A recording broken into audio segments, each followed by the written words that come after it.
We started taking solutions journalism very seriously in the middle part of the last decade. It seemed to us as editors that the world was just awash with terrifyingly bad news. And we really felt that if we didn't start to look for the silver linings, then we might alienate our audiences. We might be guilty of falsely portraying a picture of a world that's bleaker than it actually is, with a little pilot experiment. And then we ran a series for 3 years called The Upside. I think solutions journalism is important for a number of reasons. Firstly, I think it's clear that audiences don't just want the worst case scenario. I think that negative news tends to leave the reader feeling a little helpless and a bit beleaguered and very negative, and that often readers want something different. They want something that will inspire them, make them see that there are solutions, there are answers, and that when people pull together, they can do remarkable things.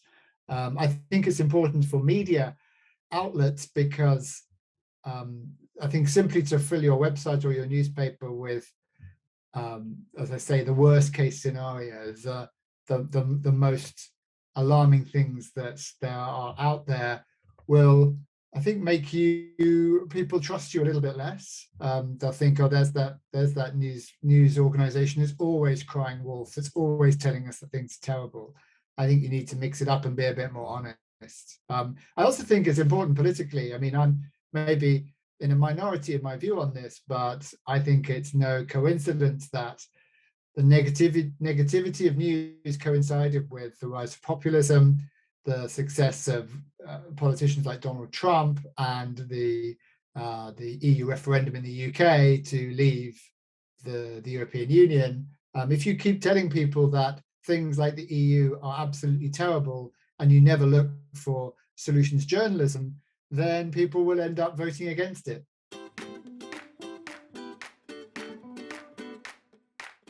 We decided that the most honest way to do this is to start with the problem. I think if you start with the solution, in other words, if you respond to every bit of PR and email from every company claiming that their product gives you the answer to COVID-19 or a solution to climate change, then you're very quickly going to run into reputational problems and no one's going to believe a word you publish. For us, we wanted to do it the other way around, to start with some of the biggest problems facing the world. So at the time, back in the mid part of the decade, it was polarization, it was extremism, it was populism, it was, of course, climate change.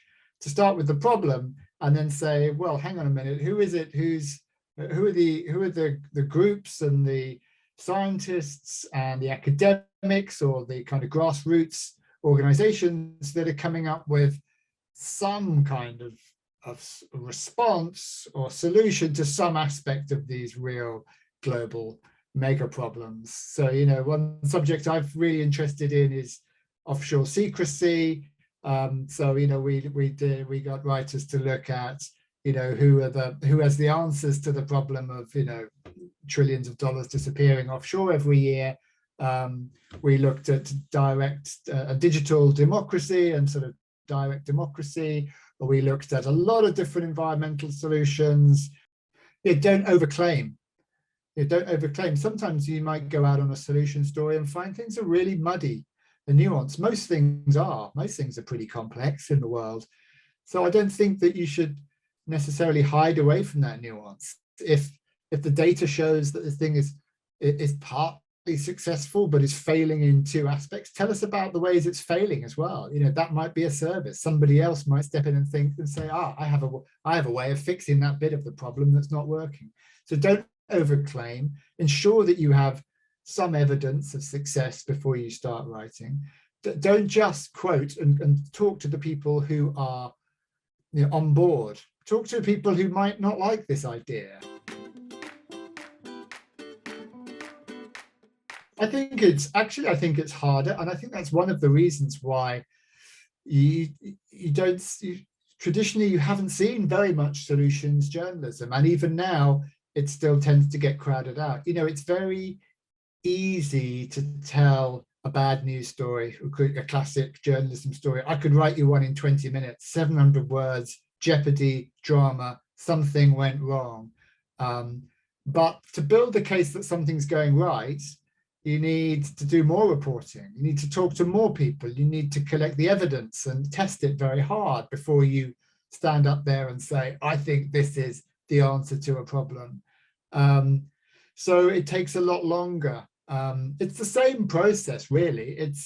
It's finding data and evidence. It's speaking to sources.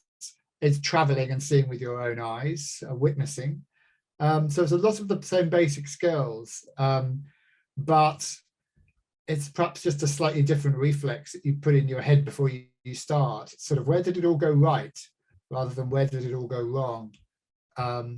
And I think the other thing there, just to mention, is that there's this kind of very philosophical idea here, which runs at the heart of this, which is that bad news happens all at once. It happens it can happen inside of a day or in an hour, or even in a second. A death, an earthquake, the opening salvo of a war.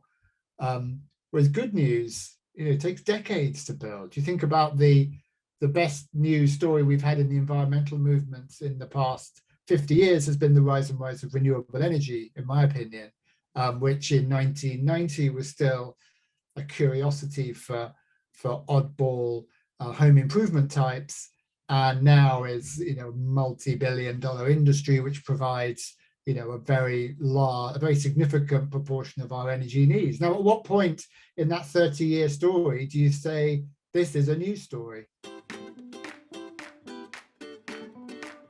I don't think it's been part of any journalism syllabus course. I certainly think we need to be educating the next generation about this, and I think they want to learn. There's lots of evidence that young journalists are really interested in this genre, but there are do's and don'ts. There is a kind of syllabus almost that's building up through people like the Solutions Journalism Network, who through trial and error have found out what works well and what doesn't, and the things you need to consider before you get out there and start diving into a story. And the other thing I think that's important is that I firmly hope that we don't divide into a world of classical journalists and solutions journalists, because I think if you tell the world you're a solutions journalist, then it means you're only going to be really looking for things that are working well, and that's, in a sense, you're already predisposed towards the answer before you've asked a question. I really would urge people to think of themselves as journalists, and then perhaps if you've written maybe a really great expose about gambling, for example, about online gambling, you've done your classic journalism, your splash story on it, and then maybe your secondary solutions reflex kicks in at that point, and you say, okay, I've done the what's wrong. Now, how do I think about what could go right, and who's trying to fix this, and what works, and whether there's a community that's tackled this somewhere. It's expensive, it's difficult, it's rewarding. Readers love it, but it's still seen as a kind of nice extra to have if you can afford it, and not an essential core part of what we're doing. And I don't know what it takes to change that. Because here's the thing, in the last 3 to 5 years, we've been doing solutions journalism, and it's been doing really well. But we've also been doing the classic war, famine, and destruction journalism, and it's being read like never before. And people might say they like and want solutions journalism, and I genuinely believe that most people do. But if you put a headline on the front, which says, Russia goes to war in Ukraine, millions of people will click on that. It's a human instinct. It goes back hundreds of thousands of years. We need the worst case scenario before we read about the nice things that might be happening. It's a great skill to learn. These stories are fun to do. You'll get tons of readers, but I think it's a mistake to become a solutions journalist. And in a sense, that's why at The Guardian we started to slow down what we did on the upside. The upside was, I was the editor. We did it for 3.5 years. But what we really wanted to do was to use it to show the rest of our newsroom how to do this kind of work, and to get everybody, turn everybody into a solutions journalist who are continuing to do the classic journalism job. But every now and then, when they spot an opportunity, they can think, there we go, that's a classic solutions piece, and I can write that.